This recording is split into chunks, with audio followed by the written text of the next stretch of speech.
Elias Grant wasn't the kind of man who believed in curses or mountain legends.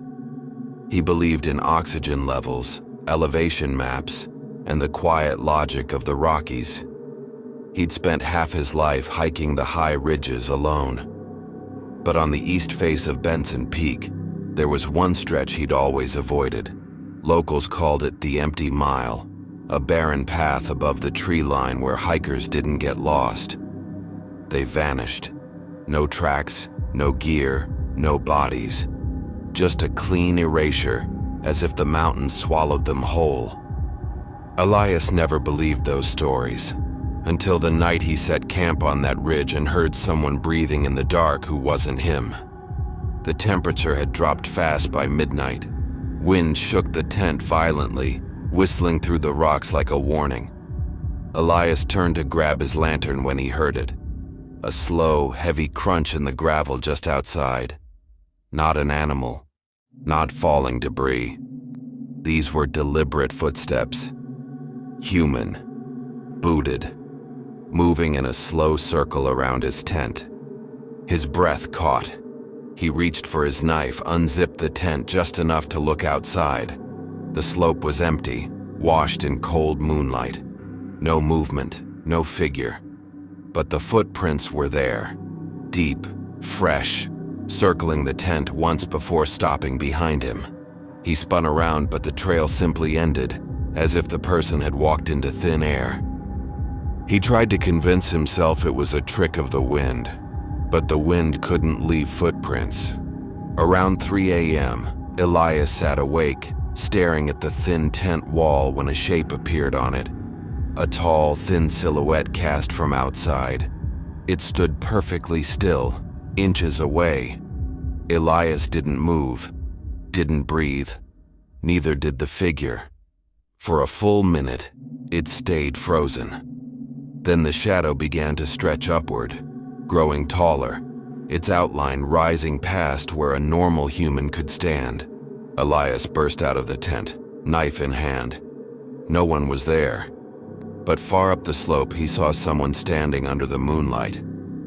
A man, motionless, wearing old mountaineering clothes, the kind from the 1940s.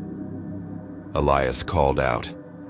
The mountains thrown his voice back in a strange, distorted echo, too low, too slow, almost like something repeating him. The man turned and silently stepped behind a rock outcrop. He didn't come out the other side. When morning came, the wind had died. The world felt hollow, winter still. Elias found 2 sets of footprints leading away from his camp, his own, and a second pair, smaller, made by vintage rubber-soled boots. He should have taken it as a warning. Instead, he followed them. Halfway up the ridge, the footprints multiplied. 2 prints became 4.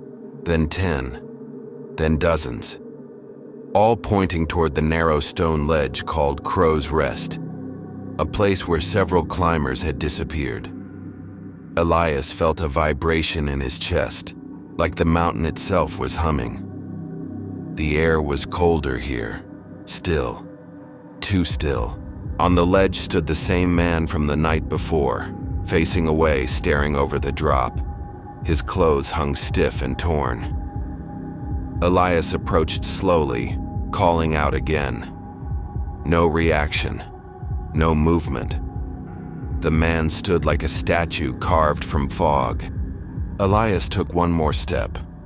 The figure suddenly tilted its head backward at an impossible angle, the face turning toward him without moving the rest of its body.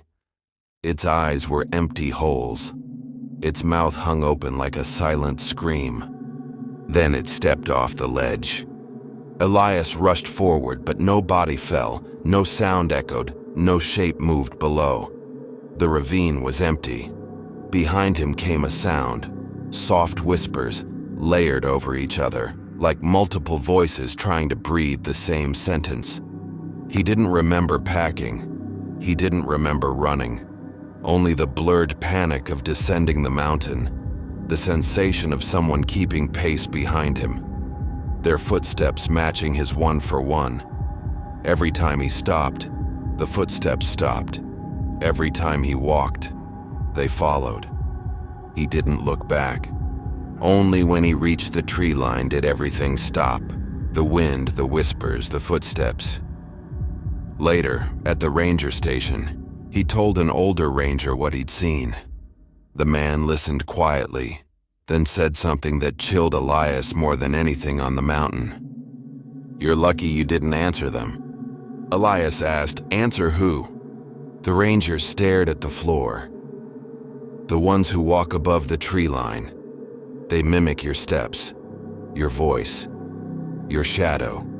If you speak to them, really acknowledge them, they follow you home."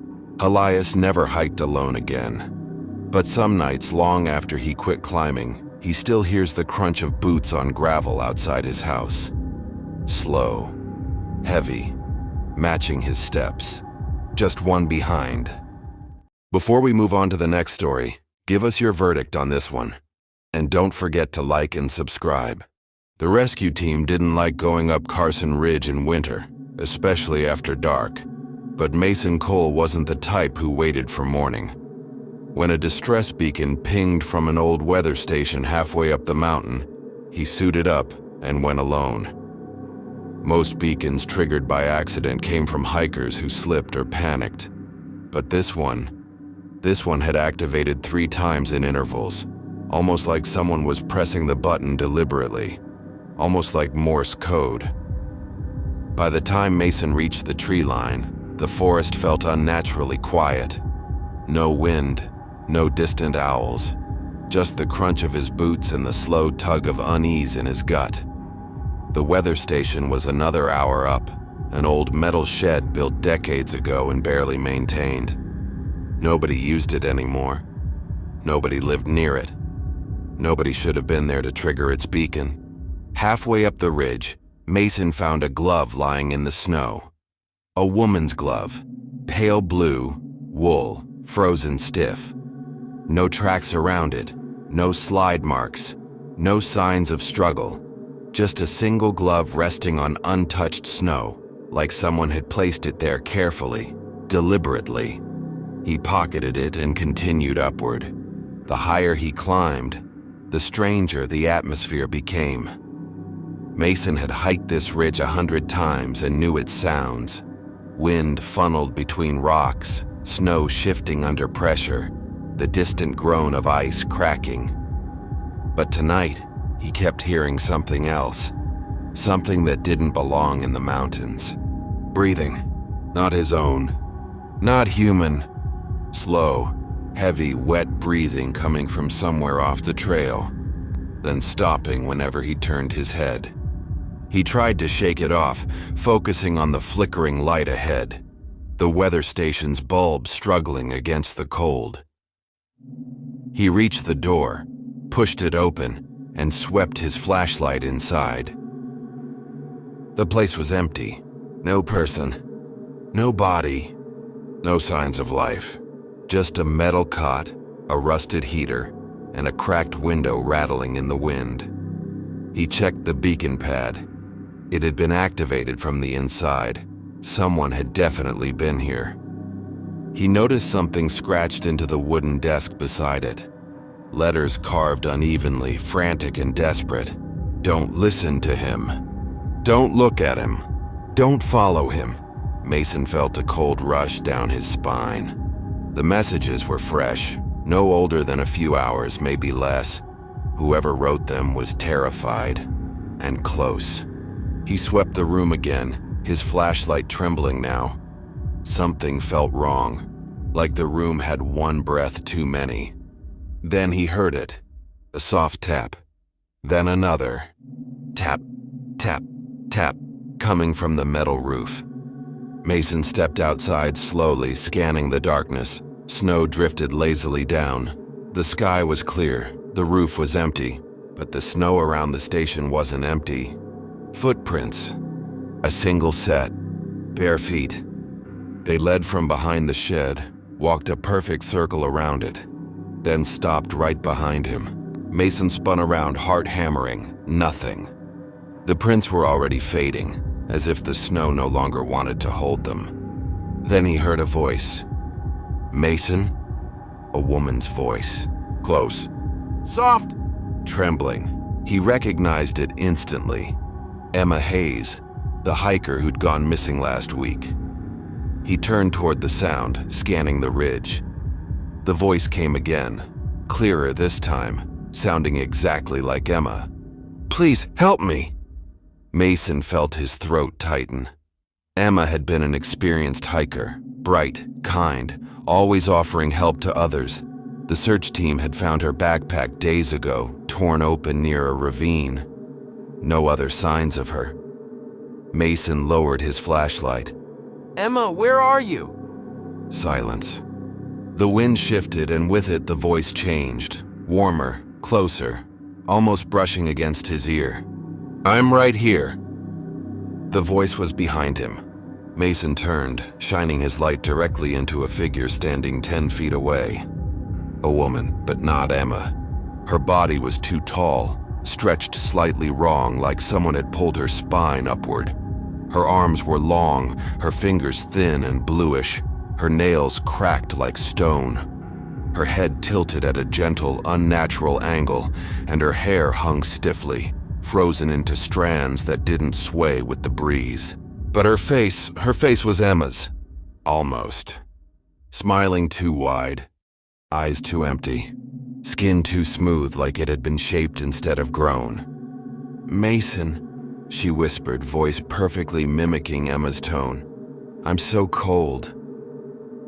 She stepped forward. Mason froze. His instincts screamed at him to run. But he'd been trained not to abandon someone calling for help, not even a mimic, not even something pretending to be human. The creature moved again, but this time its limbs bent wrong, too fluid, too loose. Bones didn't move like that. Nothing alive moved like that. "Come with me," it whispered, smile widening. "She wants you." "Who?" Mason whispered, unable to stop himself. The creature's smile snapped into something sharp. "The mountain." Then it lunged. Mason didn't think. He ran. He ran harder than he'd ever run in his life, boots punching through snow, lungs burning. The thing behind him made no sound, no footsteps, no breaths, just a soft sliding noise like fabric dragged across ice. He didn't look back. He knew if he saw its face again, he wouldn't escape. Branches tore at him as he reached the tree line. The air warmed slightly. The world felt normal again, safe again, human again. Only then did he collapse, gasping, staring back at the ridgeline. The creature stood at the edge of the trees, watching him from the darkness above. Not moving, not chasing, just waiting, like it knew he'd eventually come back. Mason didn't return for 2 days. When a full team finally climbed back to the weather station, they found the scratched message on the desk. They found the beacon still warm. They found the blue glove. They never found Emma. But on the snow beside the station, they found something else. Footprints. Bare footprints. Small ones. Walking in a circle, as if waiting for someone to come back and finish the rescue. Before we move on to the next story, give us your verdict on this one. And don't forget to like and subscribe. They called it the Looping Trail, though that wasn't its real name.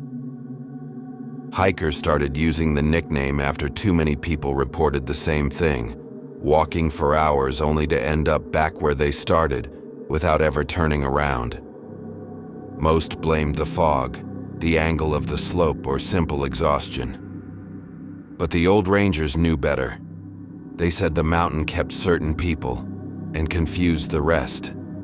Henry Lawson didn't believe any of that. He was a volunteer search and rescue trainee, fresh-faced, confident, and eager to prove himself. When an overdue hiker named Daniel Fry went missing on the East Ridge, Henry insisted on taking one of the search sectors alone.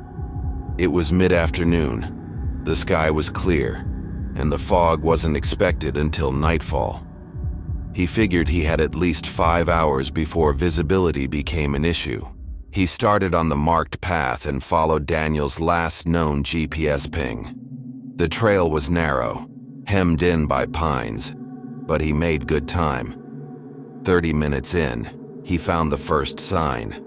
A torn strap from a hiking pack caught on a branch, swaying gently even though there was no wind. Henry pocketed it and continued. Another mile up the ridge, he found something stranger. A sock, not torn, not dirty, just lying neatly beside a rock like someone had taken it off and placed it there. A few steps later, another sock, then a glove, then a granola bar still unopened, all in a single file line, spaced perfectly. Henry felt a ripple of unease. Daniel wasn't the type to panic and shed clothing. Something was wrong. He radioed the others, but the signal crackled uselessly. The ridge interfered with the radios sometimes, but not like this. This was dead silence. Just static. He pressed on anyway. The sun dipped behind a cloud, and the woods dimmed. When Henry checked his GPS, the screen glitched, freezing at his current coordinates. He tapped it. Nothing. He powered it off and on. Still nothing. He tried to retrace his steps but froze when he noticed the prints on the ground. Footprints, not Daniel's, bigger, heavier, and walking right alongside his own. They hadn't been there before. Henry turned slowly, scanning the trees. The forest seemed to hold its breath, as if every branch and needle were waiting for him to move. He called out Daniel's name, but the sound fell flat, swallowed by the silence. His pulse spiked. He pushed forward faster, following the trail markers. 10 minutes later, he stepped into a clearing and exhaled in relief, until he saw the shape on the ground. A hiking pack. Daniel's pack, ripped open, gear scattered, and on the snow beside it, written with a dragging finger, "Not him." Henry backed up a step. The forest shifted subtly, the way a room feels different when someone else enters it. He grabbed his radio again and climbed onto a boulder for better reception. A whisper crackled through the static. Henry." His heart slammed against his ribs. The voice was faint but unmistakable. "Daniel. Daniel, where are you?" Henry said. The reply came instantly, soft and desperate. "I'm here, please, follow my voice." The sound came from the woods behind him. Henry raised his flashlight and swept the tree line. The beam caught movement, quick, like a person ducking behind a trunk. Henry hurried forward, calling Daniel's name again. "I'm here," the voice answered, weaker this time, as if moving away. Henry jogged toward it, branches slapping his arms, the cold air burning his throat. Every time he called, Daniel's voice called back. Same tone, same distance, always just out of reach. After 10 minutes of running, Henry stumbled into another clearing. He bent over to catch his breath, and his stomach dropped. It was the same clearing, the same torn pack, the same words in the snow. Henry spun in a circle, flashlight shaking. How had he looped back? He'd run in a straight line. He was sure of it. He checked his footprints. They were everywhere, crisscrossed, doubled, tripled, as if he'd run through the same patch 100 times. Then a new sound joined the silence. Footsteps. Behind him. Slow, heavy, crunching through snow with unnatural weight. Henry didn't turn at first. His ears strained to measure the distance. 10 feet, maybe less. The footsteps stopped when he did. He lifted his radio with trembling fingers and whispered, "Daniel, is that you?" The forest answered with a perfect copy of Daniel's voice. "Henry, help me." But the tone was wrong now. Flat, empty, like someone repeating a sound they heard without understanding it. Henry finally turned. A figure stood between the trees, tall and wide-shouldered. Not Daniel. A head too long, arms too straight, clothes hanging stiffly, like they'd been frozen in place. The face was shadowed, but the mouth was wrong, too wide, stretching up the cheeks. It tilted its head, studying him like a curious animal. "Henry," it said again, the voice splitting slightly at the edges like a recording dragged across damaged tape. Henry stumbled back. The thing stepped forward, and its legs bent wrong like sticks being forced into shape. Not human, not pretending anymore. He ran. Branches whipped his face as he crashed through the woods, not caring about trails or markers. Behind him, he heard it. No footsteps now, just a long, smooth, sliding sound, like a body gliding inches above the snow. He didn't look back. He didn't dare. After what felt like an hour, he burst out onto the main trail and nearly collapsed with relief when he heard voices, real voices, calling his name. The search team found him trembling, soaked in sweat, eyes wild. He tried to tell them what happened, but the words came out broken and disjointed. Daniel's body was found 3 days later at the bottom of a ravine, but the autopsy found something strange. Frostbite on his fingertips and cheeks, but no signs he had fallen recently. It was as if he'd been exposed to extreme cold for days before he died. And his face was frozen in a silent scream. The team chalked it up to exposure, an accident, a tragedy. Henry never returned to the mountains, but sometimes in winter when snow covers the woods behind his house, he finds footprints outside his window. Large ones, heavy ones, not his. And at night, the wind sometimes carries a familiar voice. "Henry, follow me." Before we move on to the next story, give us your verdict on this one. And don't forget to like and subscribe. When Ethan Parrish took the ranger job at Alder Peak, he expected routine trail checks, tourist questions, maybe the occasional rescue. Nothing strange. Nothing supernatural. Alder Peak was known for steady tourism and predictable weather. But the locals had one warning they always repeated, casually but with an edge. Don't go near the old fire tower after sunset. The mountain remembers who burned. Ethan thought it was just folklore. He'd only heard fragments, stories about an old fire watcher who stayed too long in the tower, a wildfire that took the entire crew, and a body that was never found. Most of the original structure had burned decades ago. Only the rusted metal skeleton remained. But on Ethan's third week, he received the first report. Hikers hearing someone calling from the tower at night, someone asking for help, someone crying. He shrugged it off. Mountains echoed strangely. Wind sometimes sounded like voices. But 2 nights later, around midnight, as he sat finishing log notes, the radio hissed to life with static. Then a voice came through. "Hello, is anyone there?" Ethan froze. The signal was coming from the old station channel, one that hadn't been used in 30 years. He picked up the receiver. "This is Ranger Parrish. State your name." Silence.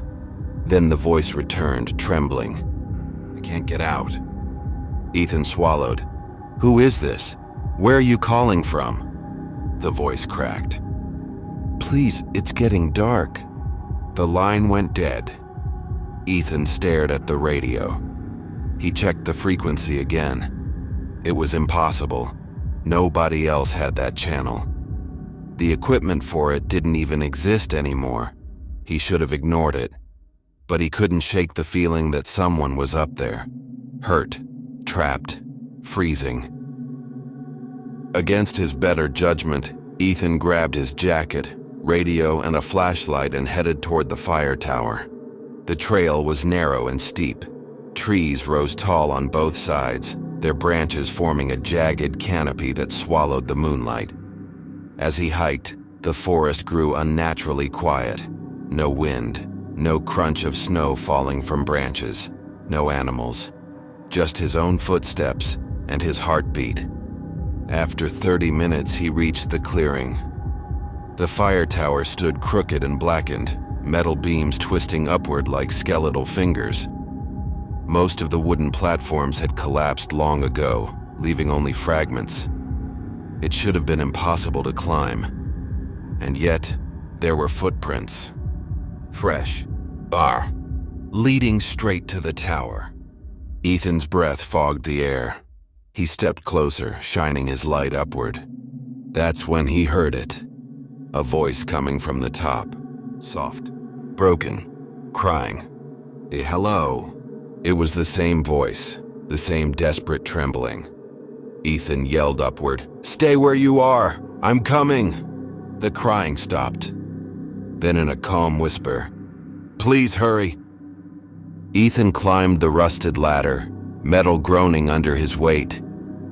Every step felt like it might snap. By the time he reached the second platform, the air felt different. Heavier, colder, like the mountain itself was exhaling frost. He called out again. The voice answered from above, but now it sounded wrong.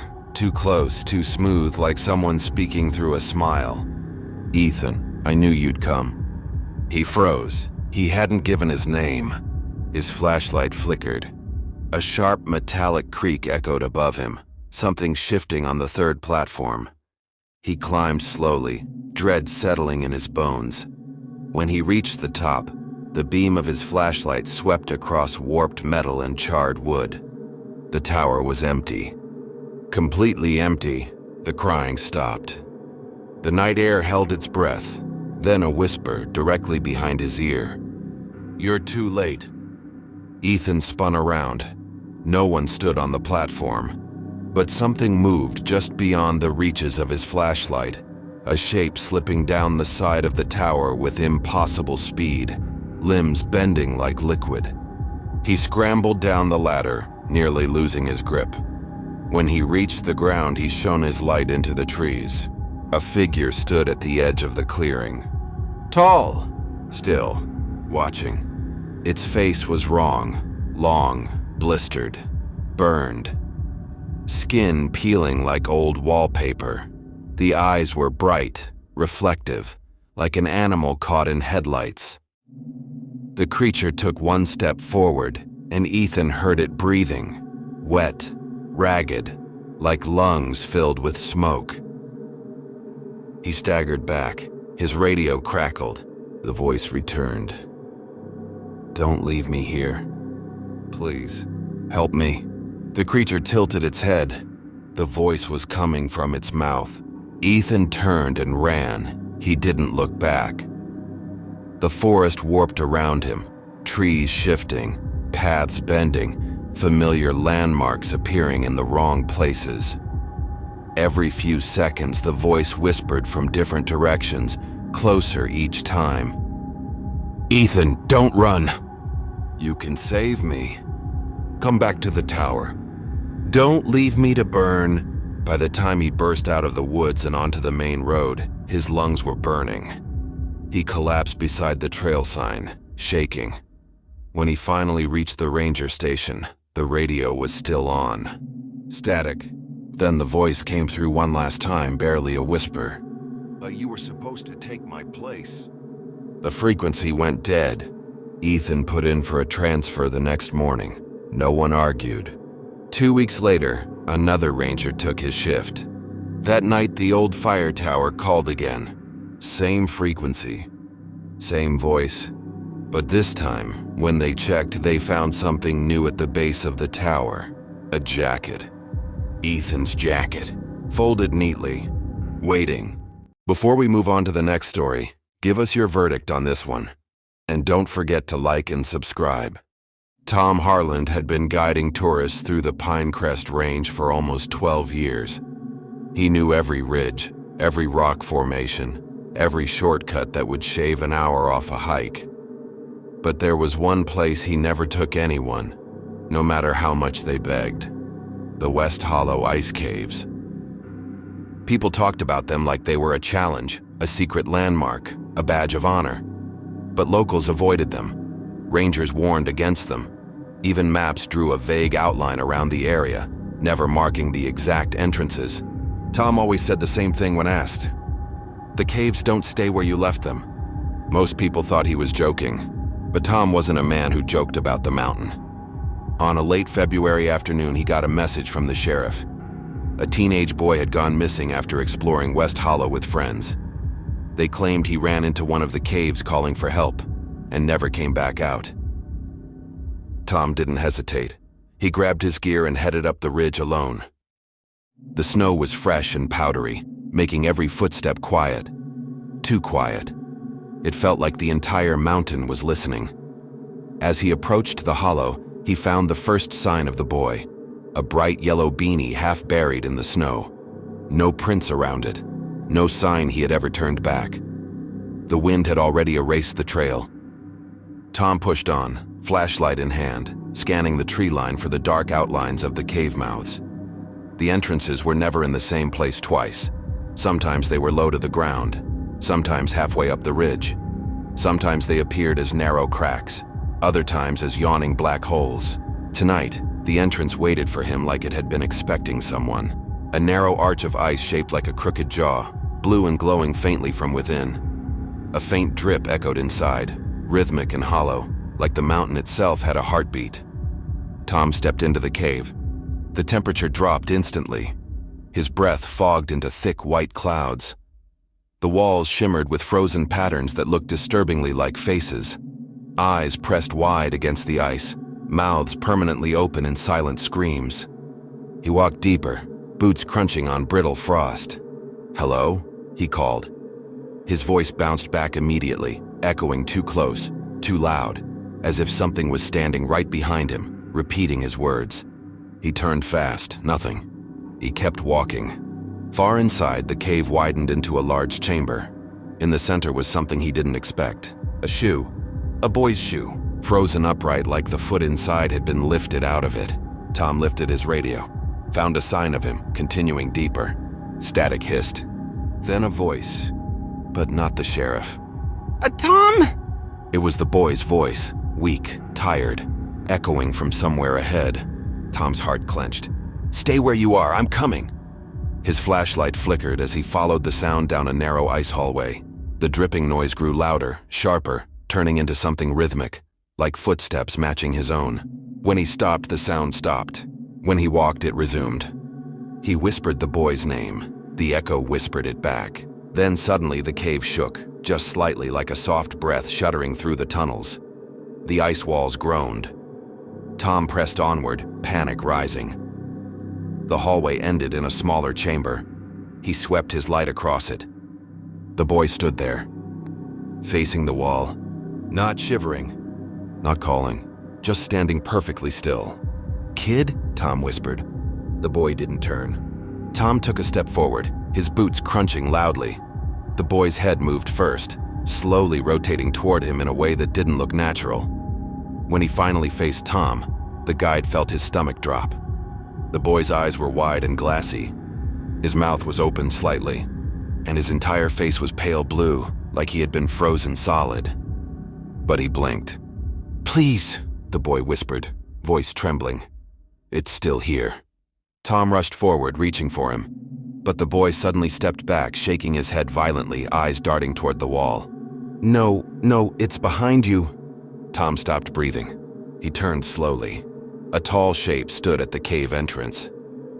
At first, he thought it was a trick of the shadows, but then it moved.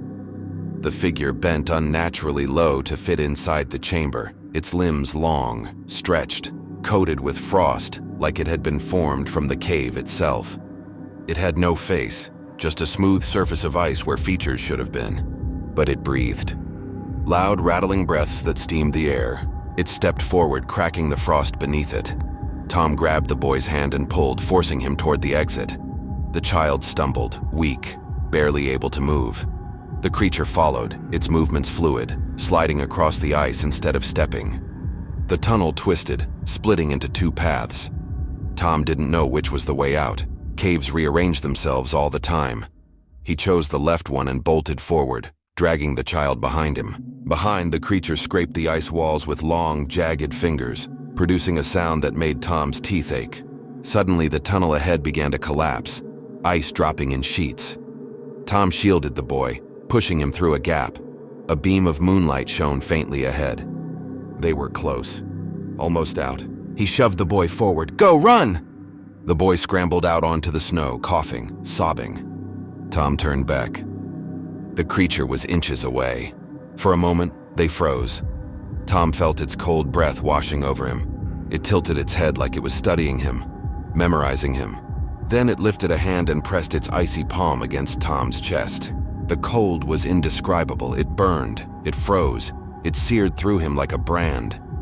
Tom screamed and pushed backward with everything he had, breaking free. He scrambled toward the exit just as the creature surged forward, and the cave entrance collapsed behind him, sealing the creature inside. Tom collapsed on the snow beside the boy. The world felt real again. The air was warm enough to breathe. Voices were shouting from the forest, the search team rushing toward them. The boy survived. Tom did too, but a frost mark remained on his chest, a perfect imprint of a hand, cold to the touch no matter how much heat he applied. He transferred out of the Pinecrest Range a week later. Some nights, when the temperature drops, he wakes up unable to breathe, feeling the same freezing grip on his chest and hearing the faint drip of ice hitting stone, as if something below the mountain is still searching for a way out. If you made it this far, thank you for spending your night with us. If these stories gave you chills, there's plenty more waiting. Don't forget to subscribe to NightFear Stories for new terrifying tales every single night. Sleep well, if you can.